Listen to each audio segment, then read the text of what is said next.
I never thought I'd be the kind of person to question my wife. We had a perfect life, or at least that's what I believed.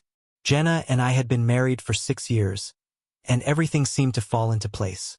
We were best friends before we were lovers, building our life on shared dreams, promises, and trust. I had always believed she was the one person I could count on, the one who knew me better than anyone else. But sometimes life has a way of revealing truths we aren't ready to face. Before we dive in, please subscribe. It means the world to us and helps us bring you more amazing stories. It started on a quiet evening. I was sitting in the living room, scrolling through my phone, just waiting for Jenna to get home from work. She had been working late more often lately, something I had brushed off as the demands of her new project. As I sat there, I heard her laugh, her genuine, carefree laugh, coming from the other room. She was on the phone, talking to one of her friends. I couldn't quite make out the words, but her tone was light, almost flirtatious. I didn't think much of it at first, but then I heard something that stopped me cold. Her voice drifted through the walls, and I caught words about lovers, other men. I froze, a chill running down my spine. She was laughing about it as though it were nothing, as if having a lover was just casual conversation. One of her friends mentioned how exciting it was to keep a secret, how thrilling the forbidden could be. A knot tightened in my stomach. Was she talking about herself? My heart raced as the words replayed in my mind. Was she having an affair? I tried to ignore it, told myself I was being paranoid. But the doubt crept in like poison, and no matter how hard I tried, it wouldn't go away. Soon, I began to notice subtle things I had overlooked before. Her phone always face down on the table, cryptic messages, colder responses to me. She had grown more distant, more guarded, and I couldn't help but wonder, was I losing her? I tried talking to her, but she brushed it off, telling me I was overthinking things. I didn't want to be the jealous husband, so I kept my feelings to myself. But the fear kept growing. I had to know the truth, even if it meant facing the possibility that the woman I loved was betraying me. One evening, after she'd gone to bed, I noticed her phone lying on the kitchen counter. It was like a magnet pulling me in. My hands trembled as I picked it up, unlocking it without a second thought.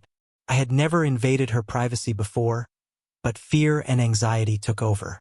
At first, I scrolled through messages, convincing myself I was being paranoid, until I found it. A message thread with someone I didn't recognize. The name was unfamiliar, but the words were unmistakable. I miss you so much. I wish I could see you tonight. My stomach dropped. This wasn't harmless flirting, it was an affair. As I read on, the messages became more intimate, more undeniable. The world seemed to collapse around me. I could barely breathe. The man I thought I was, the husband I believed myself to be, was gone in an instant. The trust one had in her, the love we shared, was shattered. I sat there staring at the screen, my heart breaking with every word. The woman I thought I knew better than anyone had been hiding a secret so deep it destroyed the foundation of our relationship.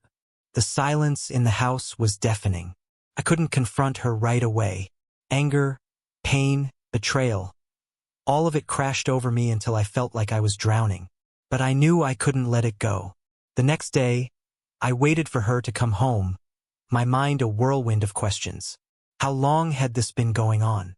Why hadn't I seen the signs? When she walked through the door, I just looked at her, my heart pounding. She saw it in my eyes. She knew something was wrong. Who is he, Jenna? I asked, my voice barely above a whisper. She froze, her face draining of color. What do you mean? She stammered. I didn't wait for her to deny it. The messages, I said, holding up her phone, my voice shaking with rage and hurt. Who is he? Why are you texting him like this? Her eyes widened at the screen, guilt flooding her expression, her shoulders slumping as the truth settled between us. I didn't want you to find out like this, she whispered, tears in her eyes. It wasn't supposed to happen.